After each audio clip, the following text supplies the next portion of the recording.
A ver, partimos da base de que a auga, sen auga non hai vida. Entón, se esta xente privatiza toda esta auga, todas estas aldeas da contorna quedan sen vida.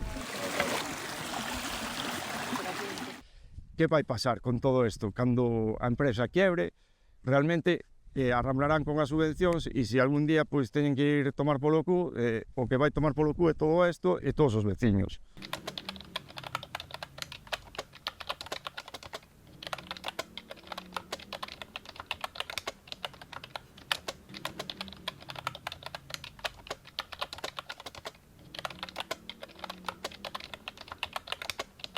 ¿Dónde está mi tierra? ¿Dónde?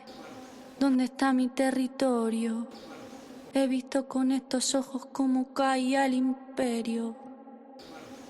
Ahora quieren cultivarlo sin contar con nuestras manos. Yo tengo unas cuantas piedras para tapar este agujero.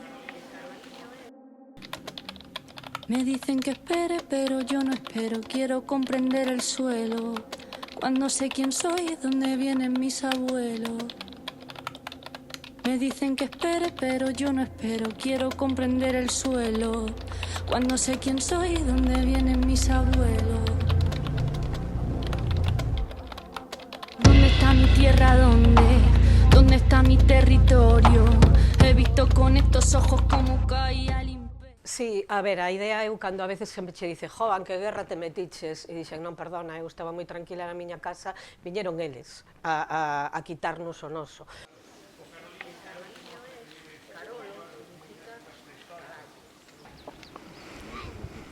Bueno, pois nada, ahora mismo estamos aquí diante precisamente desa braña, da braña do Torreiro, non? Ese lugar onde van a construir a balsa superior. Aquí, nesta braña, pois precisamente é onde nós estamos reclamando de que aquí é onde nace un dos afluentes do río Barcés.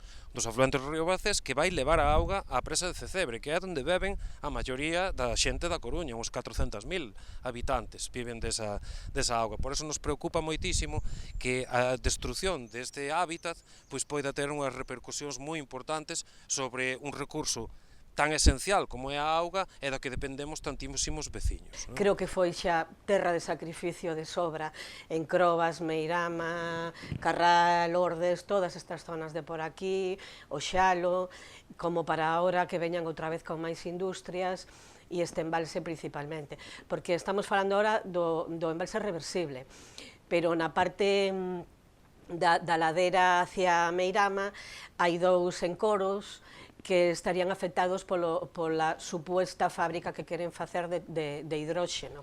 A administración, máis ben, en vez de estar do lado do cidadán, do lado que debería estar, está do lado das empresas. Ao final a administración funciona como delegados das empresas e non como realmente o que debe funcionar a administración, que a administración somos os cidadáns, non é un político que veña un día e outro político que veña os 4 anos seguintes. A administración somos os cidadáns.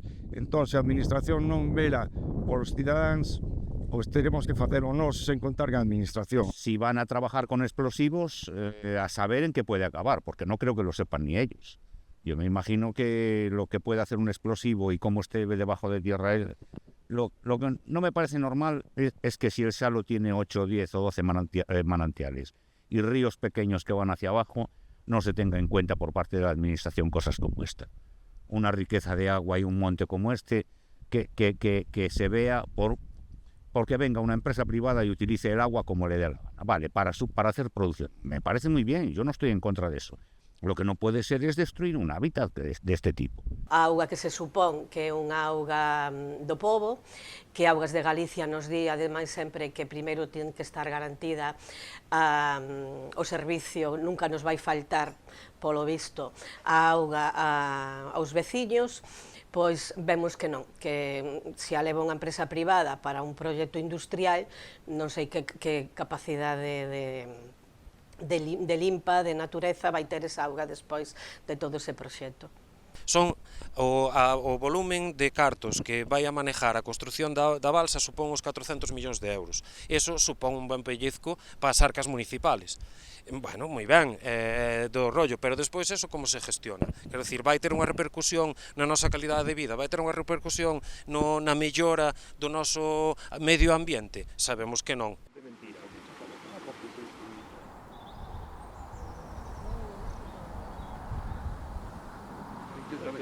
Espera, agora ten necesito. Sanguinas? As rojas, as que se poñen como sangre. Acuérdate de tirar aquí la colilla. Hombre, nunca tiro unha colilla por aí. Voy morder por aquí, só trouxeches unha. Sí. Caches, mira que van a froita sempre, tío. E hoxe trouxe solo bizcocho. Con menos cantidad que esta de agua.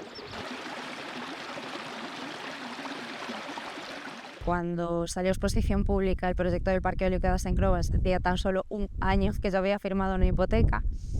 Entonces, cuando decís que este tipo de proyectos pues se van a despoblar el rural, que la gente se tendrá que ir de sus casas, yo de la mía no me puedo ir, o la tengo que seguir pagando 30 años, e igual que yo no querría vivir pues cerca de este tipo de proyectos, otra persona tampoco. Yo es que en otra ocasión vine con alguien que venía representando Aguas de Galicia y me llamó la atención porque cuando le enseñamos un riachuelo aquí precioso, le entró poco menos que la risa, como diciendo, bueno, con este charquito me vais a convencer de...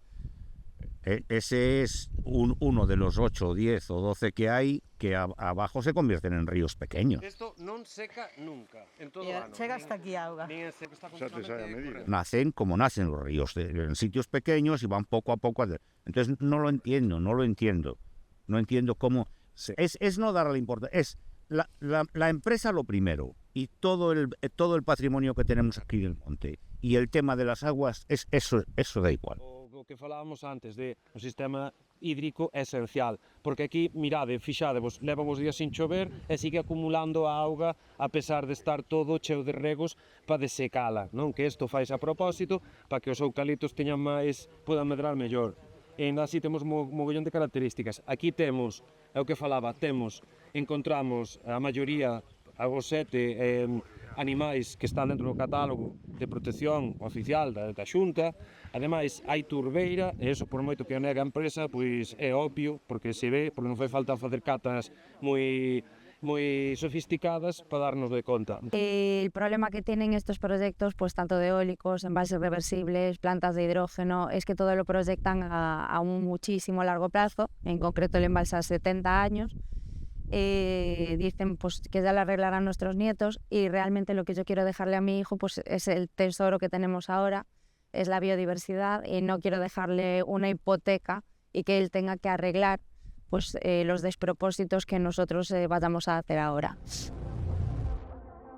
¿Dónde está mi tierra? ¿Dónde está mi territorio? He visto con estos ojos cómo caía el imperio. Ahora quieren cultivarlo sin contar con nuestras manos. Yo tengo unas cuantas piedras para tapar este agujero. Me dicen que espere, pero yo no espero. Quiero comprender el suelo. Cuando sé quién soy, dónde vienen mis abuelos. Me dicen que espere, pero yo no espero. Quiero comprender el suelo. Era unha especie de pía na que había auga, na que caía a auga do ceo. A auga era moi importante porque esa auga caía directamente do ceo, sin tocar nas pedras, sin tocar na terra, sin tocar nas follas dos árboles. Entón, como era directamente do ceo, creían que tiñan poderes curativos e máxicos, porque era divino, viña directamente dos deuses. Tiñas que chegar ali, entonces collías con unha moneda, deixabas a moeda, e tiñas que facer unha especie ritual, non? Que era, que decía, Señor Berrugento, berruja extraio, berruja ardeixo, polo en nombre de Deus e da Virxe María, aquí ardeixo e marcho correndo. Pero quiero comprender el suelo. Cuando sé quién soy, dónde vienen mis abuelos.